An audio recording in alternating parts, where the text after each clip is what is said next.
আজ ফের অধীর রঞ্জন চৌধুরীর প্রচারে উত্তেজনা, যে ছবি আপনারা দেখছেন। প্রচারে বাড়তি নিরাপত্তা সত্ত্বেও গো ব্যাক অধীরের প্রচারে আজ আবার গো ব্যাক স্লোগান। বহরমপুরে 3 নম্বর ওয়ার্ডের ছবি দেখাচ্ছি আপনাদের।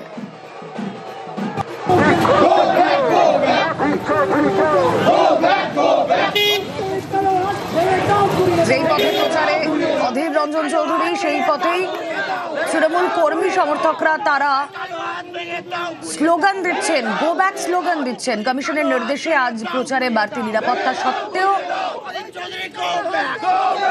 তার প্রচারে আজ উত্তেজনা।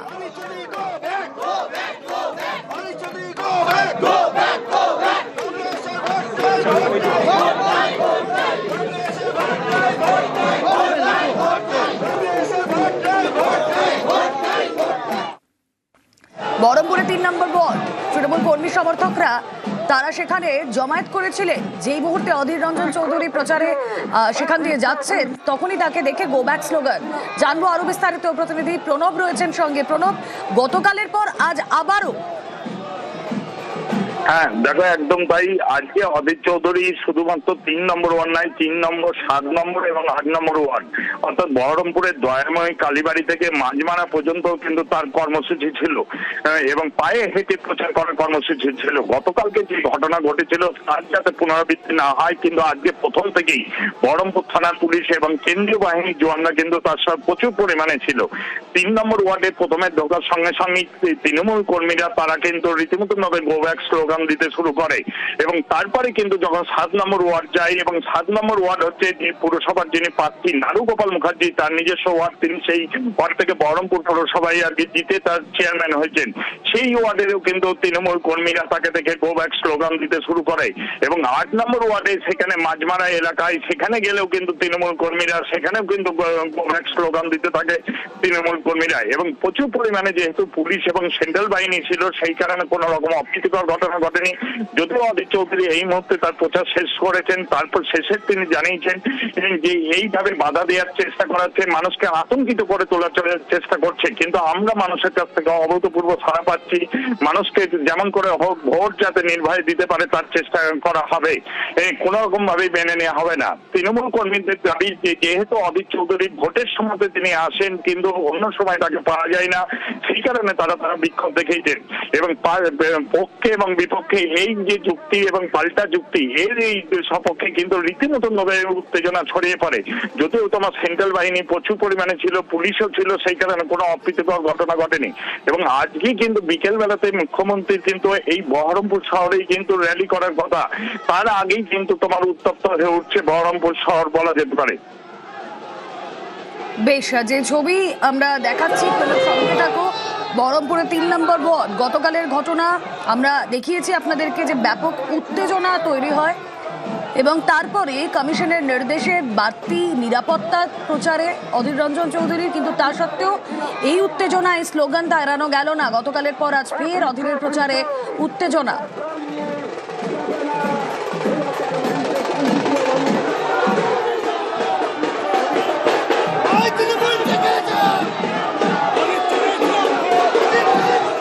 চলে বাজার বুকে কুকুরে খেয়ে বলছিল আমাদের কোনো মাথা ব্যথা নাই। দাদা আমরা মানুষ যাবো, ভোট চাইবো, রাখবো, ভোট করাবো। মানুষকে আতঙ্কিত করে রেখেছিল মিউনিসিপালিটি ভোটে, এবারে এসব হবে না, এগুলো হতে দেবো না। হবে না মানে হতে দিব না, দেবো না তো দেবো না। ভোট হবে তো হবে, নির্বিঘ্নে নির্ভয়ে অবাধ নির্বাচন করিয়ে ছাড়বো ছাড়বো ছাড়বো। এই শহরকে সন্ত্রাস মুক্ত, ভয় মুক্ত করবার জন্য যা যা করণীয় সব করবো, করবো তো করবো। কথা বলবো এই মুহূর্তে তৃণমূল প্রার্থী নারুগোপাল মুখোপাধ্যায় রয়েছেন আমাদের সঙ্গে। নারুগোপাল বাবু, স্বাগত জানাবো আপনাকে নিউজ 18 বাংলায়। অধীর রঞ্জন চৌধুরীর প্রচারে তৃণমূল কর্মী সমর্থকদের গতকালও স্লোগান শাউটিং দেখেছি, আজও তাই, কিন্তু অধীর রঞ্জন চৌধুরী বিশেষ পাত্তা দিচ্ছেন না, কিন্তু স্লোগান শাউটিং কেন? বিষয়টা সেরকম নয়। অধীর চৌধুরী এমনি তো বোঝা যাচ্ছে, জানিয়েছেন উনি ভোটে প্রাণ ঠিকই আছে, কোনো অসুবিধা নেই, কিন্তু উনার যে জায়গাটা উত্তেজনা তৈরি করছেন বহরমপুর শহরে, আজকে দেখুন মিটিং এ 50 লোক নেই, 100টা সিআরপিএফ নিয়েছেন সেন্ট্রাল কমিশনকে হেল্প নিয়ে, তার সঙ্গে বাইরে থেকে দুনিয়ার লোকজন নিয়ে এসে আপনার প্রচারটা করছে।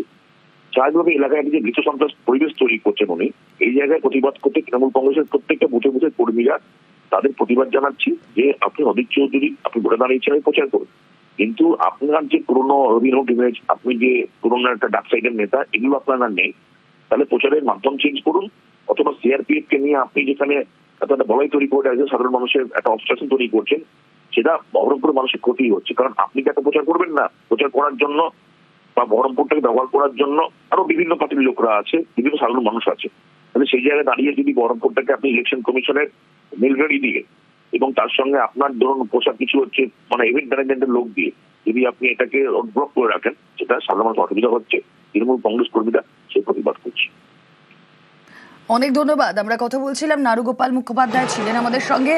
যে অভিযোগ তৃণমূলের তরফ থেকে করা হচ্ছে যে অধীর রঞ্জন চৌধুরীকে তারা বিশেষ দেখতে পান না, ভোটের সময় তিনি আসেন যখন মানুষের প্রয়োজন, সেই সময় তাকে দেখা যায়নি, তাকে দেখা যায় না। এবং এই প্রতিবাদ সেটা স্বতঃস্ফূর্ত প্রতিবাদ, যেখানে আমরা দেখছি তৃণমূল কর্মী সমর্থকরা তারা স্লোগান দিচ্ছেন। গতকালও এই ছবি আমরা দেখেছি, আজও তার প্রচারে, অধীর রঞ্জন চৌধুরীর প্রচারে সকাল থেকেই স্লোগান দিচ্ছেন তৃণমূল কর্মী সমর্থকরা।